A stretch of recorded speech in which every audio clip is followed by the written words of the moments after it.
मंत्रिमंडल के मेरे साथी डॉक्टर जितेंद्र सिंह, पीके मिश्रा जी,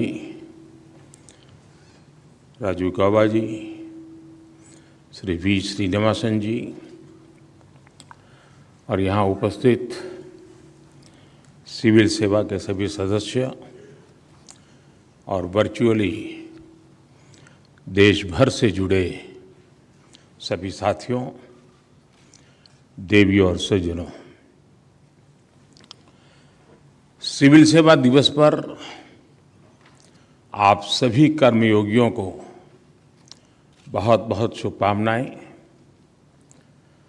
आज जिन साथियों को ये अवार्ड मिले हैं, उनको, उनकी पूरी टीम को और उस राज्य को भी मेरी तरफ से बहुत बहुत बधाई।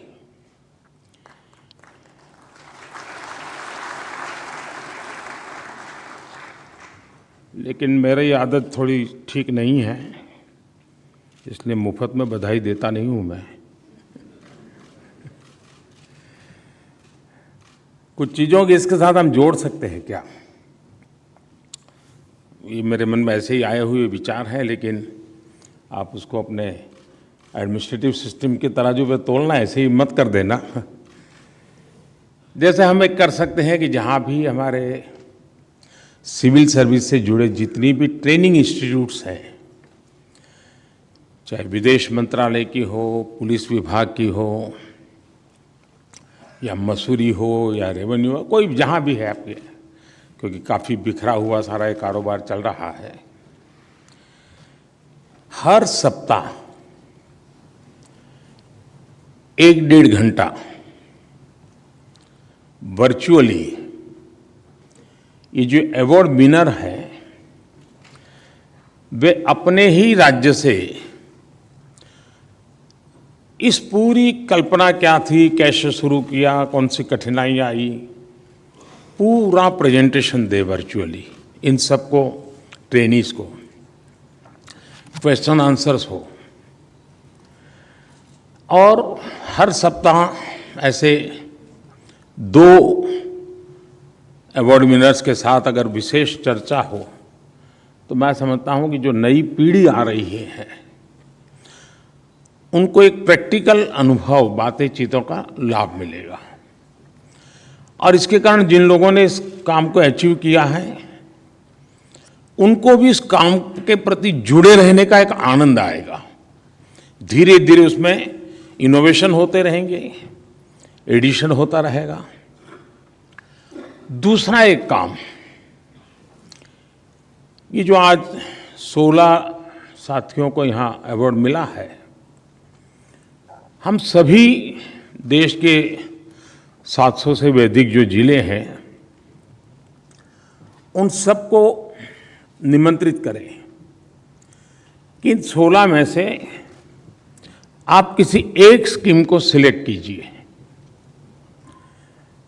किसी एक व्यक्ति को इंचार्ज बनाइए, और आप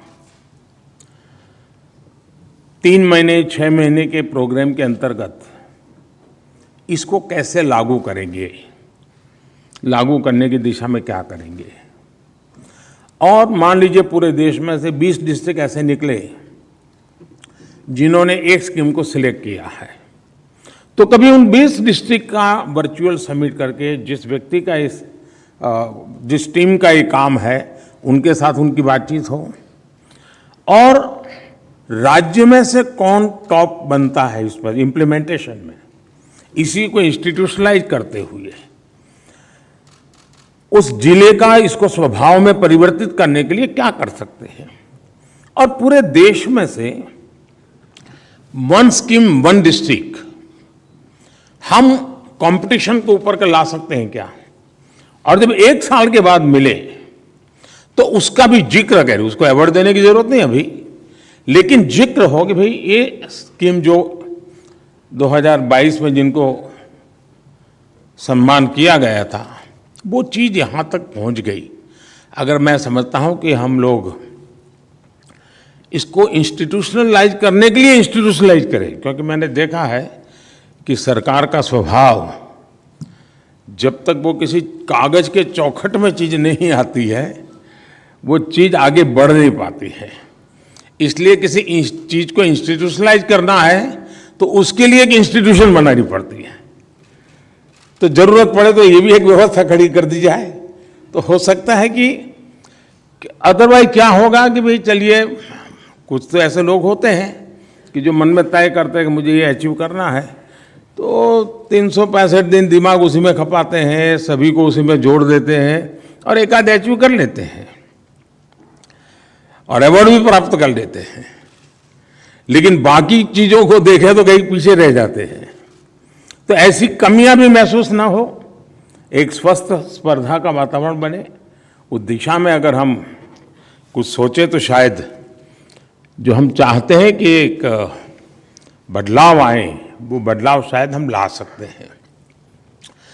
साथियों, आप जैसे साथियों से इस प्रकार से संवाद मुझे लगता है शायद 20-22 साल से मैं लगातार इस काम को कर रहा हूं।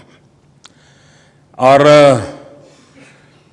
पहले मुख्यमंत्री के रूप में करता था, एक छोटे दायरे में करता था।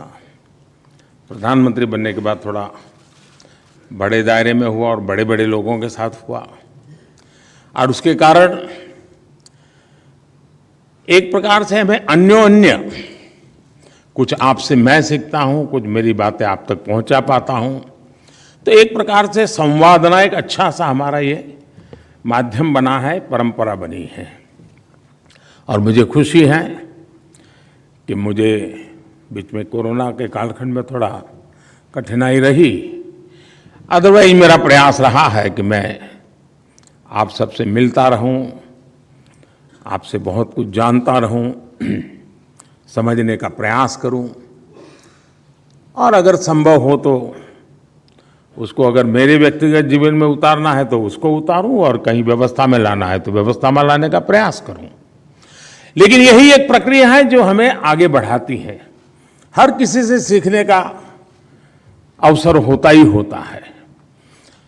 हर किसी के पास किसी न किसी को कुछ देने का सामर्थ्य होता ही है। और अगर हम उस भाव को विकसित करते हैं तो स्वाभाविक रूप से उसको स्वीकार करने का मन भी बन जाता है। साथियों, इस बार का आयोजन वो रूटीन प्रक्रिया नहीं है। मैं इसे कोई विशेष समझता हूं। विशेष इसलिए समझता हूं कि आजादी के अमृत महोत्सव में जब देश आजादी के 75 साल मना रहा है, तब हम इस समारोह के कर रहे हैं। क्या हम एक काम कर सकते हैं क्या? और मैं मानता हूं कि इसको हमने, क्योंकि कुछ चीजें होती हैं जो सहज रूप से नया उमंग उत्साह भर देती है। मान लीजिए आप जिस डिस्ट्रिक्ट में काम करते हैं और पिछले 75 साल में उस डिस्ट्रिक्ट के मुखिया के रूप में जिन्होंने काम किया है, उसमें से कुछ जीवित होंगे, कुछ नहीं होंगे। इस आजादी के अमृत महोत्सव के निमित्त एक बार उस डिस्ट्रिक्ट में उन सबको बुलाइए। उनको भी अच्छा लगेगा, 30-40 साल के बाद वो उस जगह पे वापस गए हैं। आपको भी अच्छा लगेगा, उनके पुराने पुराने लोगों को याद करेंगे। यानी एक प्रकार से उस जिला इकाई में किसी ने 30 साल पहले काम किया होगा, किसी ने 40 साल पहले काम किया होगा। जो बाहर से वहां आएगा वो भी एक नई ऊर्जा लेके जाएगा, और जो वहां है उसको भी अच्छा, ये देश के कैबिनेट सेक्रेटरी वो कभी यहां थे, उसके लिए बड़े आनंद की बात हो जाएगी। और मुझे पक्का विश्वास है कि हमने इस दिशा में जरूर प्रयास करना चाहिए। मुझे विचार इसलिए आया, शायद मैं नाम तो भूल गया, गोडबोले जी या Deshmukh, I forgot the name, हमारे कैबिनेट सेक्रेटरी रहे थे। तो एक बार, और बाद में वो अपना जीवन रक्तपित्त के लोगों की सेवा में उन्होंने रिटायर्ड होने के बाद खपा दिया। गुजरात में उन्होंने कहा वो रक्तपित्त से संबंधित कार्यक्रम के लिए आए थे, मुझे मिलना हुआ। तो तब तो संयुक्त मुंबई राज्य था, महाराष्ट्र और गुजरात अलग नहीं था। तो उन्होंने मुझे बताया, मैं बनासकांठा में डिस्ट्रिक्ट कलेक्टर था और बाद में बोले महाराष्ट्र अलग बना, तो मैं महाराष्ट्र कैडर चला गया और फिर मैं भारत सरकार में चला गया। लेकिन इतना सा सुनना मेरे लिए, मुझे उनके साथ एकदम से जोड़ दिया। तो मैंने उनको पूछा कुछ समय बनासकांठा में कैसे होता था, आप कैसे काम करते थे। यानी चीजें छोटी होती हैं लेकिन उसका सामर्थ्य बहुत बड़ा होता है। और एक मोनोटोनस जिंदगी में बदलाव लाने के लिए व्यवस्थाओं में जान भरना बहुत जरूरी होता है। व्यवस्थाएं जीवंत होनी चाहिए, व्यवस्थाएं डायनेमिक होनी चाहिए। और जब पुराने लोगों से मिलते हैं तो उनके जमाने में व्यवस्था किस कारण से विकसित हुई थी, उसकी बैकग्राउंड इंफॉर्मेशन हमें उस परंपरा को चलाना, नहीं चलाना, बदल लाना, नहीं लाना, बहुत चीजें सिखा करके जाते हैं। मैं चाहूंगा कि आजादी के इस अमृत काल में आप अपने डिस्ट्रिक्ट में, जो पहले डिस्ट्रिक्ट कलेक्टर के रूप में काम करके गए हैं, एक बार अगर हो सके उनका मिलने का कार्यक्रम बनाइए। आपके उस पूरी डिस्ट्रिक्ट के लिए वो एक अनुभव नया आएगा। उसी प्रकार से राज्यों में जो चीफ सेक्रेटरी के नाते काम करके गए हैं, एक बार राज्य के मुख्यमंत्री उन सबको बुला ले, देश के प्रधानमंत्री जितने भी कैबिनेट सेक्रेटरी रहे हैं कभी उनको बुला लें। हो सकता है कि क्योंकि आजादी का अमृतकाल 75 साल की इस यात्रा में भारत को आगे बढ़ाने में सरदार पटेल का ये जो तोहफा है हमें सिविल सर्विस का, इसके जो ध्वजवाहक लोग रहे हैं, जो आज उसमें से जितने भी जीवित हैं, उन्होंने कुछ न कुछ तो योगदान दिया ही है इस देश को आज तक पहुंचाने में। उन सबका स्मरण करना, उनका मान सम्मान करना, ये भी आजादी के अमृतकाल में इस पूरी सिविल सर्विस को ऑनर करने वाला विषय बन जाएगा। मैं चाहूंगा इस 75 साल की यात्रा उनको हम समर्पित करें, उनका गौरवगान करें और एक नई चेतना लेकर के हम आगे बढ़ें और उस दिशा में हम प्रयत्न कर सकते हैं। साथियों, ये हमारा जो अमृत काल है, ये अमृत काल सिर्फ बीते 7 दशक का जय जयकार करने का ही है, ऐसा नहीं है। मैं समझता हूं हम 70 से 75 गए होंगे, रूटीन में गए होंगे, 60 से 70 गए होंगे, 70 से 75 गए होंगे, रूटीन में गए होंगे।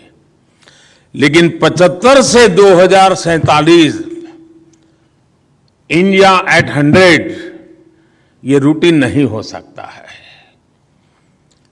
ये आज का अमृत महोत्सव हमारा वो एक वाटरशेड होना चाहिए जिसमें अब 25 साल को एक इकाई के रूप में ही हमने देखना चाहिए, टुकड़ों में नहीं देखना चाहिए। और हमने इंडिया एट 100 अभी से उसका विजन देख करके, और विजन देश में क्या वो नहीं, डिस्ट्रिक्ट में मेरा डिस्ट्रिक्ट 25 साल में कहां पहुंचेगा, मैं इस डिस्ट्रिक्ट को 25 साल के बाद कैसा देखता हूं, और मैं कागज में लिखित रूप से, हो सके तो आपके डिस्ट्रिक्ट के दफ्तर में लगाइए, हमें यहां तक पहुंचना है। आप देखिए एक नई प्रेरणा, नया उत्साह, नया उमंग उसके साथ जुड़ जाएगा। और मल्टीपिलर एक्टिविटी के साथ हमने डिस्ट्रिक्ट को पूरा, और अब केंद्र हमारा, भारत कहां पहुंचेगा और राज्य कहां पहुंचेगा, हमने 75 साल इन सारे लक्ष्यों को लेकर के चले हैं। इंडिया एट 100 डिस्ट्रिक्ट हम 25 साल में कहां ले जाएंगे, हिंदुस्तान में मेरा डिस्ट्रिक्ट नंबर 1 बना करके रहूंगा। कोई भी क्षेत्र ऐसा नहीं होगा कि मेरा डिस्ट्रिक्ट पीछे हो, कितनी ही प्राकृतिक मुश्किलों वाला जिला होगा तो भी मैं करके रहूंगा। ये इंस्पिरेशन, ये सपना, ये संकल्प और उसके लिए सिद्धि प्राप्त करने के लिए निरंतर पुरुषार्थ और परिश्रम, इसकी संभावनाओं को लेकर हम चले तो ये सिविल सर्विस डे हमारे लिए एक नई प्रेरणा का कारण बन जाएगा। साथियों, हर भारतवासी आज आपको जिस आशा आकांक्षा से देख रहा है उसे पूरा करना में आपके प्रयासों में कोई कमी ना हो, उसके लिए आज आपको भी सरदार वल्लभ भाई पटेल ने हम सबको जो प्रेरणा दी, जो संदेश दिया और जिस संकल्प के लिए हमें प्रेरित किया, हमें उस संकल्प को फिर से एक बार दोहराना है, हमें फिर से खुद को उसके लिए वचनबद्ध करना है और यहीं से कदम को आगे बढ़ाते हुए निकलना है। हम एक लोकतांत्रिक व्यवस्था में हैं और हमारे सामने 3 लक्ष्य साफ साफ होने चाहिए और मैं मानता हूं कि उसमें कोई कॉम्प्रोमाइज नहीं होना चाहिए। और 3 ही होता नहीं है, बाकी और कुछ चीजें हो सकती है, लेकिन मैं सिर्फ 3 को आज समावित करना चाहता हूं। पहला लक्ष्य है कि आखिरकार हम देश में जो भी व्यवस्थाएं चलाते हैं, जो भी बजट खर्च करते हैं, जो भी पद प्रतिष्ठा हम प्राप्त करते हैं, किसके लिए है जी? ये सब क्यों है? ये मेहनत किस बात के लिए है? ये तामझाम किस बात के लिए है? और इसलिए मैं कहूंगा कि हमारा पहला लक्ष्य है कि देश में सामान्य से सामान्य मानवीय के जीवन में बदलाव आए, उसके जीवन में सुगमता आए और उसे इसका एहसास भी हो। देश के सामान्य नागरिकों अपनी सामान्य जिंदगी के लिए सरकार से जो नाता आता है उसे जिद्दोजहद न करनी पड़े, सहज रूप से सब उपलब्ध हो।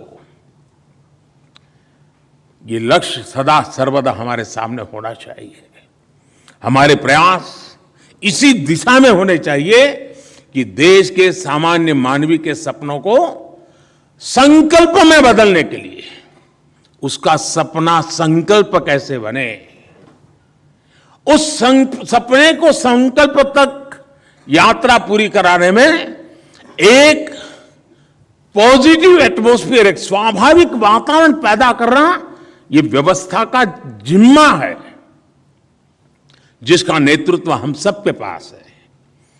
हमें यह भी देखना चाहिए कि देश के नागरिकों को अपने संकल्पों की सिद्धि की यात्रा में सपना संकल्प बन जाए, बात वहां अटक नहीं सकती है जब तक कि संकल्प सिद्ध न हो।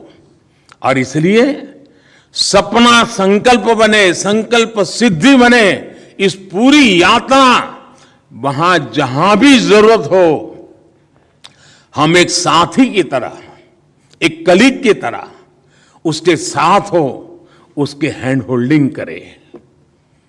ईज ऑफ लिविंग को बढ़ाने के लिए हम जो कुछ भी कर पाए वो हमें जरूर करना चाहिए। अगर मैं दूसरे लक्ष्य की बात करूं तो आज ग्लोबलाइजेशन हम पिछले कई दशकों से सुन रहे हैं। हो सकता है भारत कभी दूर से इन चीजों को देखता था, लेकिन आज स्थिति कुछ अलग है। आज भारत का पोजीशनिंग बदल रहा है और ऐसे में हम देश में जो भी करें उसको वैश्विक संदर्भ में करना अब हमारे लिए समय की मांग है। भारत दुनिया में शीर्ष पर कैसे पहुंचे, अगर दुनिया की गतिविधियों को नहीं समझेंगे, नहीं जानेंगे, तो हमें कहां जाना है और हमें शीर्ष स्थान पर जाना है तो हमारी राह कौन सी होगी, हमारे क्षेत्र कौन से होंगे, ये हमें आइडेंटिफाई करके और उसका तुलनात्मक अध्ययन करते हुए हमें आगे बढ़ना ही पड़ेगा। हमारी जो योजनाएं हैं, हमारे गवर्नेंस के जो मॉडल हैं, वो हमें इसी संकल्प के साथ विकसित करने हैं।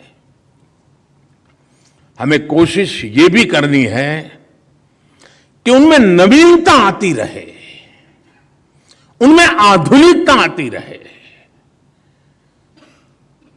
हम पिछली शताब्दी की सोच, पिछली शताब्दी के नीति नियमों से अगली शताब्दी की मजबूती का संकल्प नहीं कर सकते हैं। और इसलिए हमारी व्यवस्थाओं में, हमारे नियमों में, हमारी परंपराओं में पहले शायद बदलाव लाने में 30 साल 40 साल चले जाते होंगे तो चलता होगा।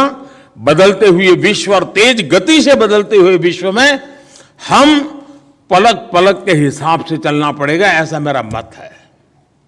अगर मैं आज तीसरे लक्ष्य की बात करूं, जो एक प्रकार से मैं दोहरा रहा हूं, क्योंकि इस बात को मैं लगातार कह रहा हूं, सिविल सर्विस का सबसे बड़ा काम ये कभी भी हमारे लक्ष्य से ओझल नहीं होना चाहिए। व्यवस्था में हम कहीं पर भी हो, पद पर हम कहीं पर हो, लेकिन हम जिस व्यवस्था से निकले हैं उस व्यवस्था में हमारी वो प्राइम रिस्पॉन्सिबिलिटी है, और वो है देश की एकता, देश की अखंडता। उसमें हम कोई कॉम्प्रोमाइज नहीं कर सकते। स्थानीय स्तर पर भी हम जब भी कोई निर्णय करें, वो निर्णय कितना ही लोक लुभावना हो, वाहवाही बटोरने वाला हो, कितना ही आकर्षक लगता हो, लेकिन एक बार उस तराजू से भी उसको तोल दीजिए कि मेरा ये छोटे से गांव में कर रहा हूं जो निर्णय है, कहीं वो मेरी देश की एकता अखंडितता के लिए रुकावट बनने वाला है तो मैं कोई बीज तो नहीं बोल रहा हूं। आज तो अच्छा लगता हो, प्रिय लगता हो, लेकिन श्रेयस्कर न हो। और महात्मा गांधी हमेशा श्रेय और प्रेय की बात लगातार करते थे।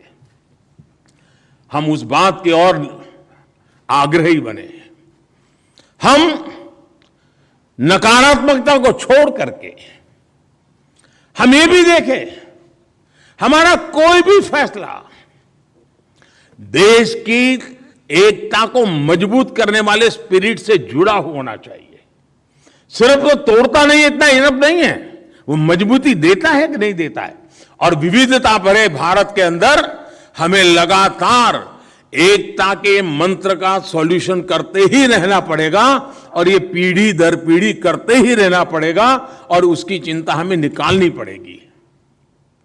और इसलिए मैं पहले भी कह चुका हूं, आज फिर कहना चाहता हूं, भविष्य में भी कहता रहूंगा, हमारे हर काम में कसौटी एक होनी चाहिए, इंडिया फर्स्ट, नेशन फर्स्ट, मेरा राष्ट्र सर्वोपरि। हमें जहां पहुंचना है, लोकतंत्र में शासन व्यवस्थाएं भिन्न भिन्न राजनीतिक विचारों से प्रेरित हो सकती है, और वो भी लोकतंत्र में आवश्यक भी है, लेकिन प्रशासन की जो व्यवस्थाएं हैं उसके केंद्र में देश की एकता और अखंडता और निरंतर भारत की एकता को मजबूत करने के मंत्र को हमने आगे बढ़ाना चाहिए।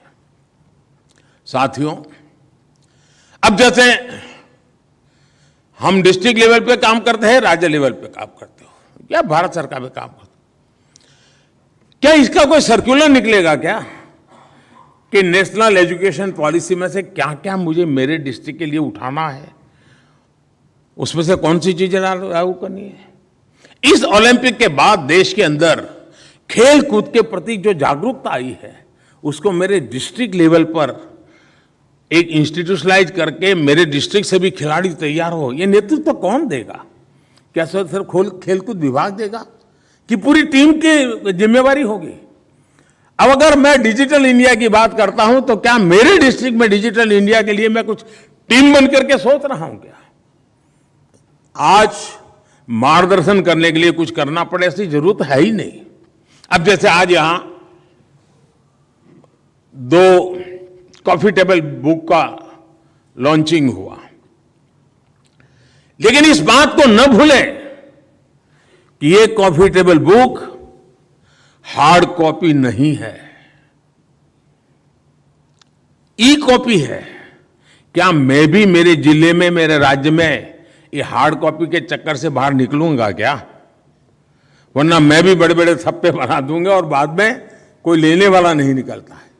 हम बनाएं। अगर आज हमें देखने को मिला है कि भाई यहां ई कॉफी टेबल बुक बनाए, तो मतलब हम भी आदत डालें कि हम भी जरूरत पड़ेगी हम भी ई कॉफी टेबल बुक बनाएंगे। यानी ये चीजों को परकोलेट करने की हमारी जिम्मेवारी बनती है, उसको अलग से कहना ना पड़े। मेरा कहने का तात्पर्य यही है कि आज डिस्ट्रिक्ट को गाइड करने के लिए किसी व्यवस्था की जरूरत पड़े, ऐसी जरूरत नहीं है। सारी चीजें आज अवेलेबल है। डिस्ट्रिक्ट में किसी एक चीज में पूरा जिला अगर उठ करके खड़ा हो जाता है, अचीव कर लेता है, तो बाकी चीजों पर पॉजिटिव इंपैक्ट अपने आप आना शुरू कर जाता है। साथियों, भारत की महान संस्कृति की यह विशेषता है कि हमारा देश, और मैं बात बड़ी जिम्मेवारी के साथ कह रहा हूं, हमारा देश राज्य व्यवस्थाओं से नहीं बना है। हमारा देश राज सिंहासनों की बपोती नहीं रहा है, न ही राज सिंहासनों से यह देश बना है। यह देश सदियों से, हजारों वर्ष के लंबे कालखंड से उसकी जो परंपरा रही है, वो जन सामान्य के सामर्थ्य को लेकर के चलने की परंपरा रही है। आज जो भी हमने प्राप्त किया है वो जन भागीदारी की तपस्या का परिणाम है, जनशक्ति की तपस्या का परिणाम है, और तब जाकर के देश नई ऊंचाइयों को प्राप्त कर सकता है। पीढ़ी दर पीढ़ी के योगदान से समय की जो भी आवश्यकताएं थी उनको पूरा करते हुए, उन परिवर्तनों को स्वीकार करते हुए, जो काल बाह्य उसको छोड़ते हुए, हम वो समाज है, में जीवन समाज है जिसने काल बाह्य परंपरा को खुद ने तोड़ के फोड़ उठा करके फेंक दिया है। हम आंखें बंद करके उसको पकड़ करके जीने वाले लोग नहीं है, समयानुकूल परिवर्तन करने वाले लोग हैं। दुनिया में, मैं एक दिन, बहुत साल पहले की बात है, अमेरिका के स्टेट डिपार्टमेंट से मेरी बातें हो रही थी। तब तो मैं राजनीति में, मेरी कोई पहचान भी नहीं थी, मैं कोने में एक छोटा सा कार्यकर्ता था, लेकिन किसी कारण से मेरा कुछ विशेष संबंध रहता था, तो वहां मेरे से चर्चा चली। मैंने कहा, दुनिया के अंदर कोई भी समाज, आस्तिक हो नास्तिक हो, इस धर्म को मानता है उस धर्म को मानता हो, लेकिन मृत्यु के बाद की उसकी जो मान्यताएं हैं उसके विषय में वो ज्यादा बदलाव करने का साहस नहीं करता है। वो वैज्ञानिक है नहीं है, उपयुक्त है कि नहीं है, समय रहते उसको छोड़ना चाहिए नहीं चाहिए, उसमें वो साहस नहीं करता है। वो मृत्यु के बाद की जो सोच बनी हुई, परंपरा बनी, उसे जकड़ के रखता है। मैंने कहा, हिंदू एक ऐसा समाज है भारत का कि जो कभी मृत्यु के बाद गंगा के तट पर चंदन की लकड़ी में अगर जलता था शरीर, तो उसको लगता था कि मेरा अंतिम कार्य पुण्यता से हुआ। वही व्यक्ति घूमता इलेक्ट्रिक श्मशान गृह तक चला गया, उसको कोई संकोच नहीं आया। इस समाज की परिवर्तनशीलता की एक बहुत बड़ी ताकत का इससे बड़ा कोई सबूत नहीं हो सकता। विश्व का कितना ही आधुनिक समाज हो, मृत्यु के बाद उसकी जो धारणा है उसको बदलने का सामर्थ्य नहीं होता है। हम उस समाज के लोग हैं, इस धरती की एक ताकत है कि हम मृत्यु के बाद की व्यवस्थाओं में भी अगर आधुनिकता की जरूरत पड़ी तो उसको स्वीकार करने के लिए तैयार होते हैं। और इसलिए मैं कहता हूं कि यह देश नित्य नूतन, नित्य परिवर्तनशील, नवीन को स्वीकारने के सामर्थ्य वाली एक समाज व्यवस्था का परिणाम है कि आज उस महान परंपरा को गति देना हमारे जिम्मे है। क्या हम उसे गति देने का काम कर रहे हैं क्या?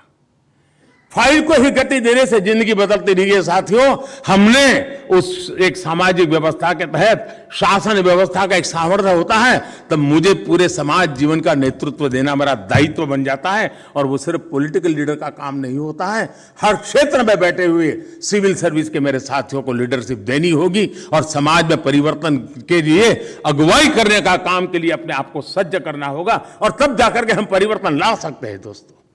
और परिवर्तन लाने का सामर्थ्य देश में है, और सिर्फ हम ही विश्वास लेके जी रहे ऐसा नहीं, दुनिया बहुत बड़ी आशा के साथ हमारी तरफ देख रही है। तब हमारा कर्तव्य बनता है कि उस कर्तव्य की पूर्ति के लिए हम अपने आप को सज्ज करें।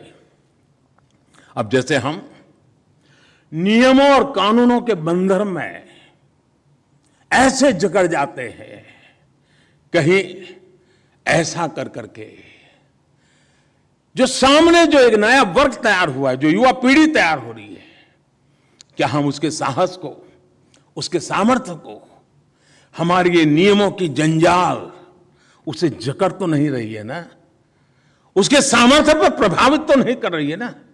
अगर ये कर रही है तो मैं शायद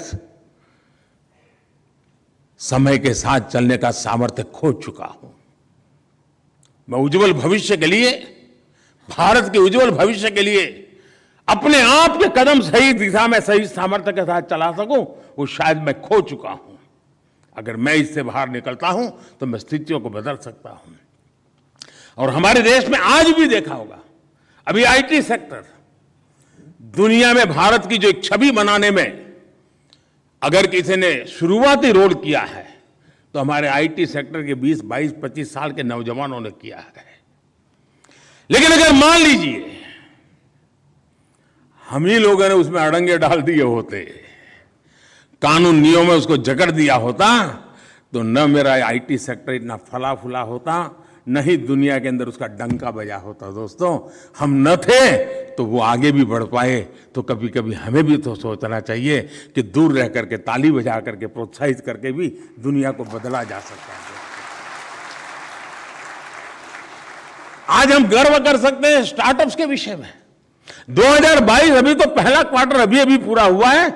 2022 के पहले क्वार्टर में 3 महीने के छोटे कालखंड के अंदर मेरे देश के नौजवानों ने स्टार्टअप की दुनिया में 14 यूनिकॉर्न की जगह प्राप्त कर ली। मित्रों, एक बहुत बड़ा अचीवमेंट है। अगर 14 यूनिकॉर्न सिर्फ 3 महीने के भीतर भीतर मेरा देश का नौजवान उस ऊंचाई को प्राप्त कर सकता है, हमारी क्या भूमिका है? कभी कभी तो हमें जानकारियां भी नहीं होती हैं कि मेरे डिस्ट्रिक्ट का नौजवान था और टियर 2 सिटी के कोने में बैठा हुआ काम कर रहा था। अब अखबार में आया तो पता चला, अरे वो तो यहां पहुंच गया है। इसका मतलब ये हुआ कि शासन व्यवस्था के बाहर भी समाज के सामर्थ्य की ताकत बहुत बड़ी होती है। क्या मैं उसके लिए पोषक हूं कि नहीं हूं? मैं उसको प्रोत्साहित करता हूं कि नहीं करता हूं? मैं उसे रिकॉग्नाइज करता हूं कि नहीं करता हूं? कहीं ऐसा तो नहीं भी तूने कर लिया जो कर लिया, लेकिन पहले क्यों नहीं मिले थे? सरकार पर क्यों नहीं आए थे? अरे नहीं आया वही तो है, आपका टाइम खराब नहीं किया, लेकिन आपको बहुत कुछ दे रहा है, आप उसका गौरवगान कीजिए। साथियों, मैंने 2 चीजों का ही उल्लेख किया है, लेकिन ऐसी बहुत सी चीजें हैं। इवन कृषि क्षेत्र में मैं देख रहा हूं हमारे देश के किसान आधुनिकता की तरफ जा रहे हैं। शायद उनकी संख्या कम होगी, मेरी बारीक दृष्टि में, मेरी नजर में वो कहीं स्थिर हुआ है क्या? अगर साथियों हम अगर इन चीजों को करते हैं तो मैं समझता हूं बहुत बड़ा बदलाव आएगा। एक और बात मैं कहना चाहता हूं, कभी कभी मैंने देखा है कि सेफ खेलना ज्यादातर लोगों के स्वभाव का हिस्सा बन जाता है। अरे छोड़ो यार, चलो भाई, हमें कहाँ कितने दिन रहना है एक डिस्ट्रिक्ट में, तो 2 साल 3 साल बहुत हो गया, चले जाएंगे आगे। हुआ क्या? मैं किसी को दोष नहीं देता हूं, लेकिन जब एक एश्योर्ड व्यवस्था मिल जाती है, जीवन की सिक्योरिटी पक्की हो जाती है, तो कभी कभी स्पर्धा का भाव नहीं रहता है। लगता है अब तो यार सब कुछ है, चलो नए संकट कहाँ मोल ले, जिंदगी तो चली जाने वाली है, बच्चे बड़े हो जाएंगे, कहीं न कहीं मौका तो मिलना ही मिलना है उनको, हमें क्या करना है।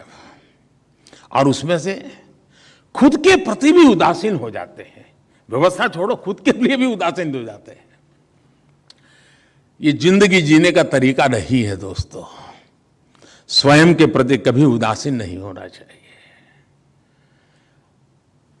जी भर के जीने का आनंद लेना चाहिए और कुछ कर कर के गुजरने का हर पल का हिसाब लेते रहना चाहिए, तब जाकर के जिंदगी जीने का मजा आता है। बीते हुए पल में मैंने क्या पाया, बीते हुए पल में मैंने क्या दिया, इसका लेखा जोखा करने का अगर स्वभाव नहीं है तो जिंदगी धीरे धीरे खुद को ही खुद से उदास कर देती है और फिर जीने का वो जज्बा ही नहीं रहता है दोस्तों। मैं तो कभी कभी कहता हूं कि एक सितार वादक और एक टाइपिस्ट, दोनों का फर्क देखा है क्या? एक कंप्यूटर ऑपरेटर उंगली को ही खेल करता है, लेकिन 45-50 की उम्र पहुंचते हुए कभी मिलोगे तो बड़ी मुश्किल से ऊपर देखता है। एक दो बार बोलो तो सुनता भी नहीं है, बड़े आग्रह से कहो हाँ साहब क्या था। आधा मरी हुई जिंदगी जी रहा है वो, जिंदगी बोझ बन गई है। करता तो उंगली का ही काम है, टाइपराइटर पे उंगली ही घुमाता है।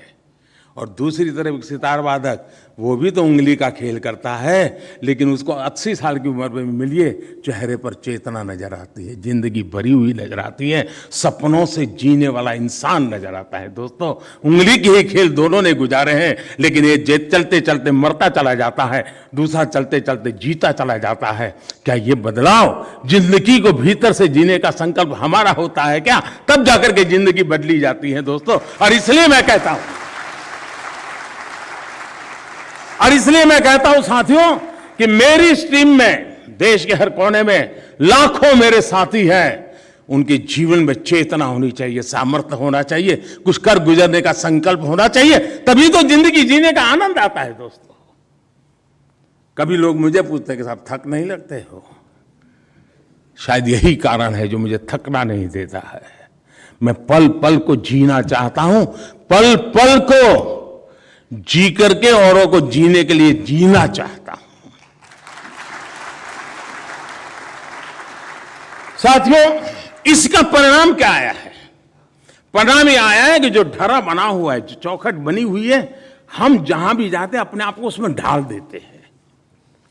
और उसमें तो आपकी मास्टरी है, अपने आप को ढाल देने में।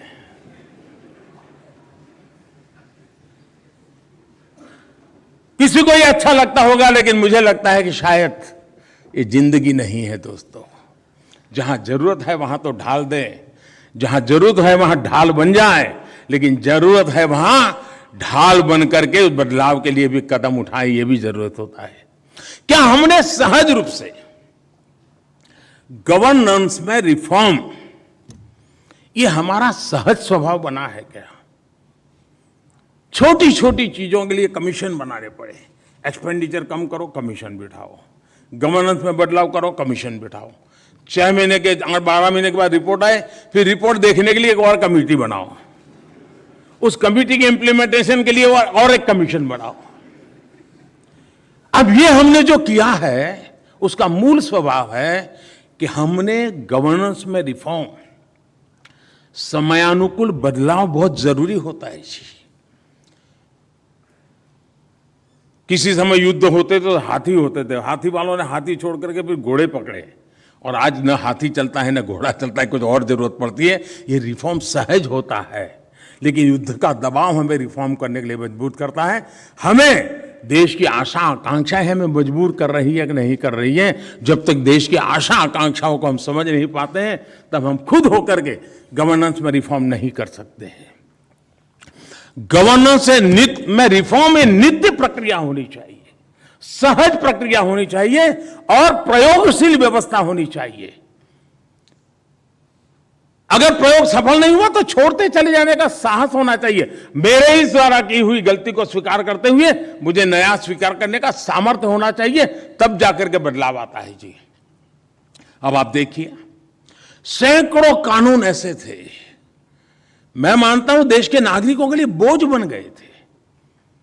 मैं जब 2013 में पहली बार प्रधानमंत्री पद के उम्मीदवार के रूप में मेरी पार्टी ने घोषित किया और मैं भाषण दे रहा था, तो दिल्ली में एक बिजनेस कम्युनिटी ने मुझे बुलाया था। चुनाव के 4-6 महीने अभी तो बाकी थे 2014 के। तो उन्होंने मुझे पूछा क्या करोगे? मैंने कहा मैं रोज एक कानून खत्म करूंगा, नए कानून नहीं बढ़ाऊंगा। तो उनको आश्चर्य हुआ और मैंने पहले 5 साल में 1500 कानून खत्म किए थे। मुझे बताइए साथियों, ऐसे कानूनों को लेकर के हम क्यों जिंदा होते थे? और मुझे आज भी मेरा मत ऐसे बहुत से कानून होंगे बेकारण पड़े हुए हैं। अरे आप तो कोई इनिशिएटिव लेकर के खत्म करो ना भाई, देश को जंजाल से बाहर निकालो। उसी प्रकार से कंप्लायंस, हम न जाने नागरिकों से क्या क्या मांगते रहते हैं जी। मुझे कैबिनेट सेक्रेटरी को कहा कि भाई बाकी दुनिया देश के काम होंगे, आप इसका जिम्मा लीजिए, ये कंप्लायंस से देश को मुक्त कीजिए, नागरिकों को मुक्त कीजिए। आजादी के 75 साल हुए, नागरिकों को इस जंजाल में क्यों फंसा के रखे हो? और एक ही दफ्तर में 6 लोग बैठे होंगे, हर टेबल वाले के पास जानकारी होगी, लेकिन फिर भी वो अलग मांगेगा, बाजू वाले तो नहीं लेगा।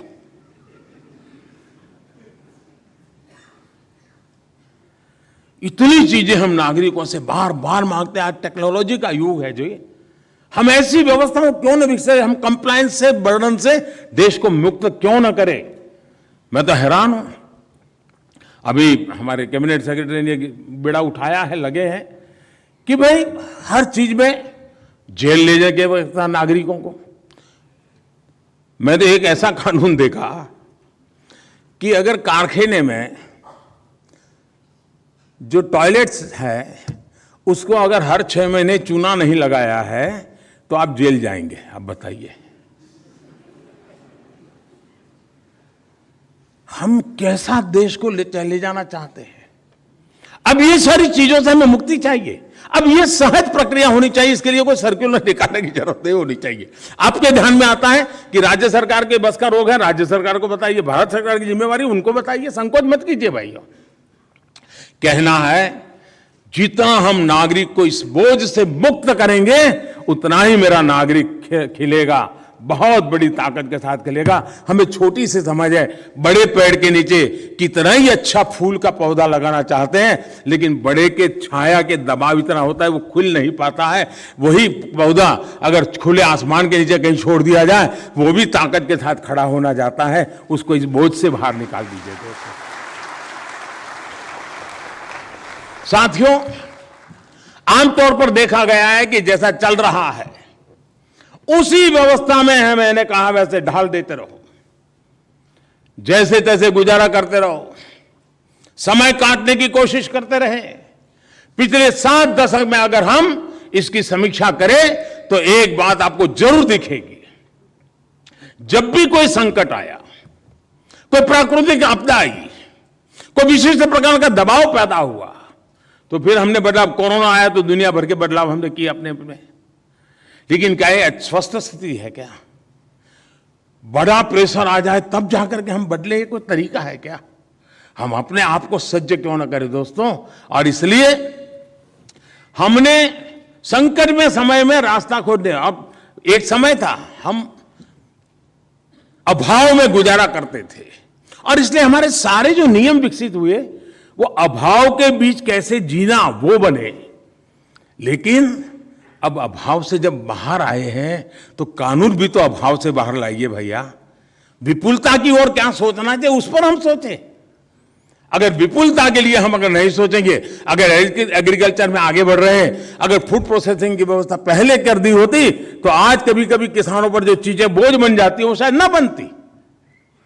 और इसलिए मैं कहता हूं कि संकट में से रास्ते खोजने के तो तरीका सरकारों ने सीख लिया है, लेकिन एक स्थायी भाव से व्यवस्थाओं को विकसित करना ये हम लोगों का, और हमें विजुअलाइज करना चाहिए कि भाई ये समस्याएं आती हैं, समस्याएं खत्म कैसी हो, उसके लिए समाधान क्या निकले, इसलिए काम करना चाहिए। उसी प्रकार से हम चुनौतियों के पीछे मजबूरन भागना पड़े, ठीक नहीं है जी। हम चुनौतियों को भांपना चाहिए। अगर टेक्नोलॉजी ने दुनिया बदली है तो मुझे उस गवर्नेंस में उसके साथ आने वाली चुनौतियों का मुझे पता होना चाहिए। मैं अपने आप को उसके लिए सज्ज करूं। और इसलिए मैं चाहूंगा कि गवर्नेंस रिफॉर्म ये हमारा नित्य क्रम होना चाहिए, लगातार कोशिश होनी चाहिए। और मैं तो कहूंगा कि जब भी हम रिटायर्ड हो जाएं तो मन में से एक आवाज निकलनी चाहिए कि मेरे कालखंड में मैंने गवर्नेंस में इतने इतने रिफॉर्म किए और वो व्यवस्थाएं विकसित की जो शायद आने वाले 25-30 साल तक देश को काम आने वाली है। अगर ये बदलाव होता है तो परिवर्तन होता है। साथियों, बीते 8 साल के दौरान देश में अनेक बड़े काम हुए। इनमें से अनेक अभियान ऐसे हैं जिनमें मूल में बिहेवियरल चेंज है। ये कठिन काम होता है और राजनेता तो कभी इसमें हाथ लगाने की हिम्मत ही नहीं करता है। लेकिन मैं राजनीति से बहुत परे हूं दोस्तों। लोकतंत्र में एक व्यवस्था है, मुझे व्यवस्था से गुजर करके आना पड़ा है, वो अलग बात है। मैं मूलतः राजनीति के स्वभाव का नहीं हूं। मैं जननीति से जुड़ा हुआ इंसान हूं, जन सामान्य की जिंदगी से जुड़ा हुआ इंसान हूं। साथियों, ये जो बिहेवियरल चेंज का मेरी जो कोशिश रही है, समाज के मूलभूत चीजों में परिवर्तन लाने की जो प्रयास हुआ है, सामान्य से सामान्य मानवीय की जिंदगी में बदलाव लाने की जो मेरी आशा आकांक्षा है, उसी का एक हिस्सा है। और जब मैं समाज की बात करता हूं तो शासन व्यवस्था में बैठे लोग अलग नहीं है इससे, वो कोई दूसरे ग्रह से नहीं आए हैं, वो भी उसी का हिस्सा है। क्या हम ये जो बदलाव की बात करते हैं, मैं देखता हूं कभी अफसर मुझे शादी का कार्ड देने आते हैं तो मेरा तो स्वभाव है, मैं छोड़ नहीं पाता हूं। और मैंने देखा मेरे पास आते हैं तो बड़ा महंगा कार्ड नहीं लेके आते हैं, बहुत ही सस्ता कार्ड लाते हैं, लेकिन उस पर प्लास्टिक का कवर होता है, ट्रांसपेरेंट। तो मैं सहज पूछता हूं, तो ये सिंगल यूज प्लास्टिक अभी भी उपयोग करते हैं आप? तो बेचारे शर्मिंदगी महसूस करते हैं। मेरा कहना ये है, जो हम देश के पास अपेक्षा करते हैं कि भाई सिंगल यूज प्लास्टिक न करे, क्या मेरे दफ्तर में, मैं जहां हूं, मैं काम करता हूं, क्या मैं मेरे जीवन में बदलाव ला रहा हूं, मेरी व्यवस्था में बदलाव ला रहा हूं? मैं चीजों को, छोटी छोटी चीजों को इसलिए हाथ लगाता हूं कि हम बड़ी चीजों में इतने खोए हुए हैं कि छोटी चीजों से दूर चले जाते हैं। और जब छोटी चीजों से दूर चले जाते हैं तब छोटे लोगों से भी दीवारें बन जाती हैं। दोस्तों, मुझे इन दीवारों को तोड़ना है।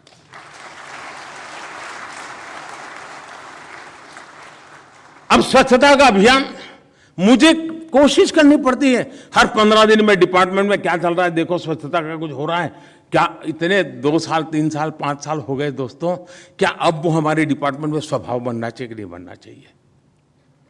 अगर वो स्वभाव नहीं बना है तो देश के सामान्य नागरिक से उसको स्वभाव बन जाएगा, ये अपेक्षा करना ज्यादा ही होगा। और इसलिए मैं कहता हूं साथियों, हमने इसकी व्यवस्था को स्वीकार करना।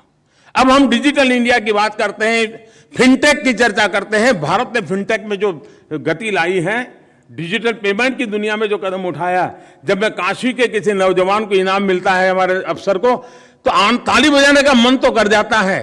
क्यों? क्योंकि वो रेडी पटरी वाला कोई डिजिटल पेमेंट की काम कर रहा है और हम तस्वीर पर देखते हैं, अच्छा लगता है। लेकिन मेरा बाबू वो डिजिटल पेमेंट नहीं करता है। अगर मेरी व्यवस्था में बैठा हुआ इंसान वो काम नहीं करता है, मतलब मैं इसे जन आंदोलन बनाने में रुकावट बना हूं। सिविल सर्विस डे में ऐसी बातें करनी की नहीं चाहिए कि नहीं करनी चाहिए, विवाद हो सकता है। आप तो 2 दिन बैठने वाले, तो मेरी भी बाल की खाल उधार लोगे, मुझे पूरा पता है।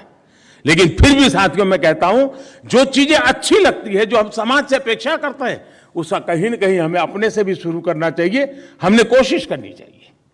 अगर हम इन चीजों को कोशिश करेंगे तो हम बहुत बड़ा परिवर्तन ला सकते हैं। हम कोशिश करें।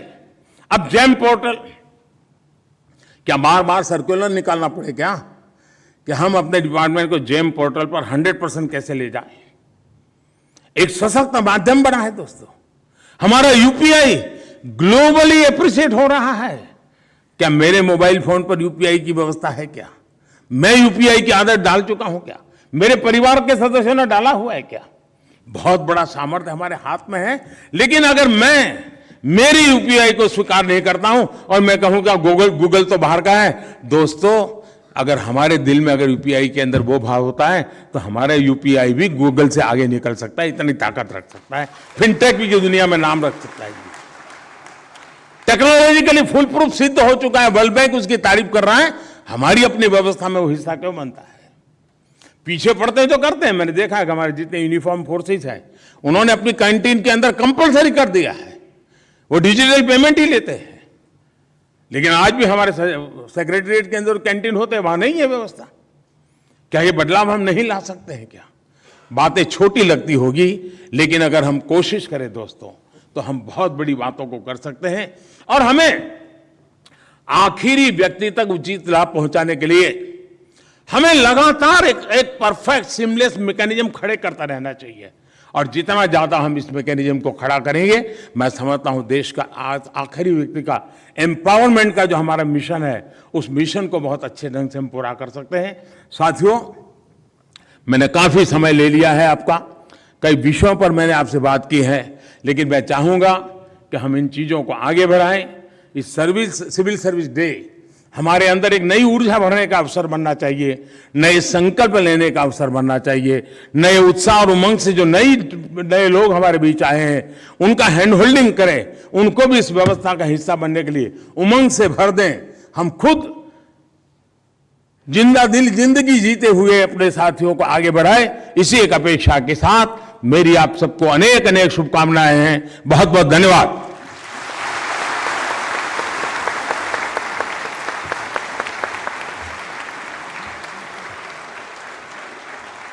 बहुत बहुत धन्यवाद माननीय प्रधानमंत्री जी। जो चेतना आपने हम सब में जगाई है वो हम सब के मन में कुछ नया कर गुजरने का जुनून पैदा कर देती है। बहुत बहुत धन्यवाद माननीय प्रधानमंत्री जी, आपकी प्रेरणा के लिए, आपका मार्गदर्शन के लिए बहुत बहुत आभार।